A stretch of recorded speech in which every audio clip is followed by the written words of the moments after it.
Hi there fellow boaters, my name's Kevin from Atlantic Suzuki based in the Western Cape. I'm here to give you a couple of pointers to make your decision-making process when buying a new outboard motor easier. A couple of things that you're going to be looking at when you choose your outboard motor would be whether to go with a 4-stroke or a 2-stroke motor, your type of application, whether you want to buy used or new, and your budget. So your first decision that you're going to make is to whether to buy a 4-stroke motor or a 2-stroke motor. Both 4-stroke and 2-strokes have advantages and disadvantages. Let's first look at the 2-stroke motor. 2-stroke motor is a way simpler motor mechanically. It is easier to work on, it is easier to repair, and it is a lot lighter and also a lot cheaper than 4-stroke motors. However, the 2-stroke motor is noisier, it is way more pollutant and environmentally unfriendly. But having said that, if you are using a 2-stroke motor in a very remote area where you have got limited access to a technician, then I would say your 2-stroke motor would be better suited for your application. 4-stroke technology being a newer technology, highly advanced motors, and they are the way to go in our modern boating world.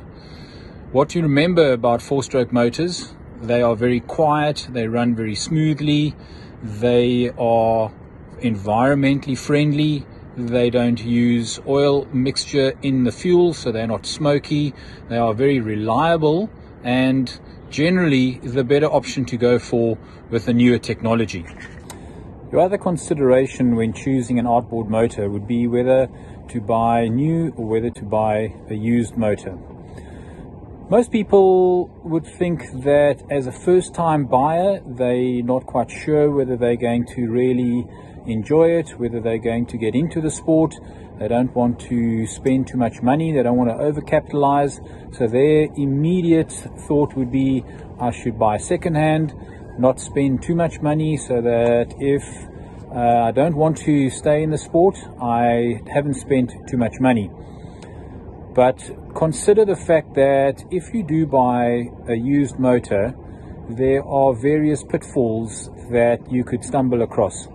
Very important to remember is you don't know the history of the motor, you don't know the conditions under which the used motor has been used, you don't know the service history, you don't know whether the boat's been used primarily in salt water or whether it's been used in fresh water. You don't know whether it's been cleaned. So all these questions need to be asked of the previous owner of the used motor. Very important would be to do a thorough visual inspection of the motor. If at all possible, the best thing would be to actually take the motor out on the lake, the river, or the sea, wherever you can. So let's now look at your general application, which would determine which type or size of motor that you would be purchasing. For the purpose of this video, let's just throw boating into 4 very general categories and see into which category you would fall and how that would influence the engine that you would be purchasing. Let's start with small inflatable dinghy type boats, generally used as tenders for yachts or just transporting or ferrying people from boats to the harbor and out to yachts moored in the harbor. So in this category, if you were a single person just wanting to get from your yacht to the mooring to the harbor, you would be going with something that's lightweight, that's easy to carry, that you can handle on your own. You would be looking at something like the Suzuki DF6, which is, for its size, a very powerful motor, and yet it is lightweight and easy to handle by one person. However, if you are a family on a yacht and you've got a slightly bigger tender and you want to do day excursions with your family off your yacht, you would probably be looking at something a little bit bigger. In this category, I would say you'd be looking at the DF15. The next category we can look at would be someone like a bass fisherman.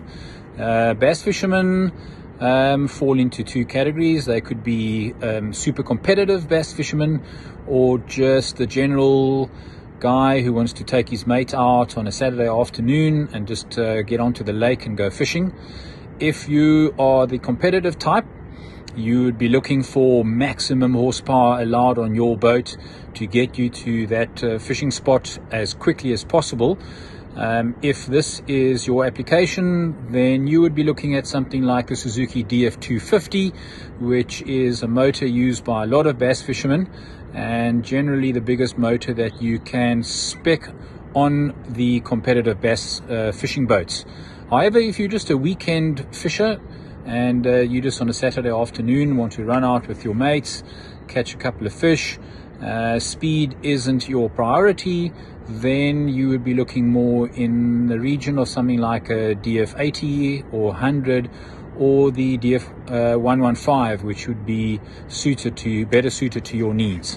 The next category of boating we can look at would be your recreational weekend boating fraternity. People who want to go water skiing or just want to tow the family on a tube or a kneeboard. So they would be using anything in the region of a 16 to 24 footer, a monohull on a lake or a river. So once again, yeah, you can categorize this into two different categories. So you can go with your smaller boat size, let's say something from a 16 foot to an 18 foot. Best motor suited for that would be a DF100 or 115 or even a DF140. If you are using a boat slightly bigger, say a 24 footer, you would probably be opting for a motor in the region of a DF150 or even the DF200, which will give you better power for the size of boat. This will be better for water skiing, for slalom skiing, towing tubes, multiple people on tubes. Let's look at the final category, which would be the recreational sports fishing group. Again, if we're looking at Cape Town or South African conditions, generally these guys are traveling offshore quite long distances to get to their chosen fishing grounds. Most of these fishers would be using twin motors. Twin motors, your immediate advantage would obviously be the reliability of having two motors. In case one motor dies or something happens with the one motor, you have the backup of the second motor. Most of these boats are cat hulls, but in places like Durban, where they still prefer the mono hulls, they are also used quite a lot. Again, in the recreational fishing market, you can go for the smaller boats and also the bigger boats. So if you're looking at something like a 16, 18, maybe even a 20 foot boat, your motors of choice could be from the DF60, DF80, DF100. If you are running a boat bigger than 21, say 21.5 up to 28 foot, you'll be looking at DF140, DF150, or even the 4-cylinder DF200 motor. Generally, when guys are choosing motors for the recreational offshore fishing market, they're looking at a combination. So once you've considered all the factors that we've dealt with in this video, and you have decided what type of motor you're going to be buying, whether it be 2-stroke or 4-stroke, whether it be new or used, what size it would be according to application, your next obvious choice is, what brand am I going to be buying? And the question will be, why should I be buying Suzuki outboard motors? We will be handling all these details in another video, which will give you all the advantages of the Suzuki outboard motor over any of the other outboard motors in the market at the moment.